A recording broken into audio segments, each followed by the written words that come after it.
உங்களோட செல்ல குழந்தைங்க கீரையே சாப்பிட மாட்டாங்களா? அப்போ இந்த மெத்தடில் ஒரு தடவை ட்ரை பண்ணி பாருங்கள். கொஞ்சமாக பாசிப்பருப்பை எடுத்து கழுவிட்டு கொஞ்சமாக மஞ்சள் தூள் கொஞ்சமாக ஜீரகத்தூள் கலந்து ஒரு 2 கொதி கொதிக்க விட்டதுக்கு பிறகு கட் பண்ணி வச்சுருக்க எந்த கீரையாக இருந்தாலும் பரவாயில்ல, கீரையோடு சேர்த்து 2 பச்சை மிளகா சேர்த்துக்கோங்க. நான் இன்றைக்கி பொன்னாங்கண்ணி கீரை தான் எடுத்திருக்கேன்.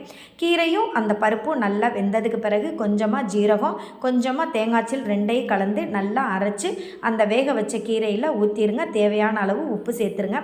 கீரை நல்லா வெந்து முடித்ததுக்கு பிறகு தாளிக்கிறதுக்கு கடுகு உளுந்து ஜீரகம் கொஞ்சமாக பெருங்காயத்தூள் கொஞ்சமாக கருவேப்பிலை கொஞ்சமாக சின்ன வெங்காயம் எல்லாத்தையும் நல்லா மொறுமொறுன்னு நல்லா வதக்கி அந்த கீரையில் சேர்த்துட்டு ஒரே 1 டீஸ்பூன் அளவுக்கு நெய் சேர்த்துக்கோங்க. இந்த மாதிரி கீரை வச்சு கொடுத்தீங்கன்னா யாருமே வேண்டான்னு சொல்லவே மாட்டாங்க. சும்மா சுட சுட சாதம் வச்சு இந்த கீரையை போட்டு இதுக்கு சைடிஷாக நான் இன்றைக்கி வாழைக்காய் தான் ப்ரிப்பேர் பண்ணியிருந்தேன். சூப்பர் செம்மையாக இருந்துச்சு. நீங்களும் இந்த டிஷ்ஷை ட்ரை பண்ணி பாருங்கள்.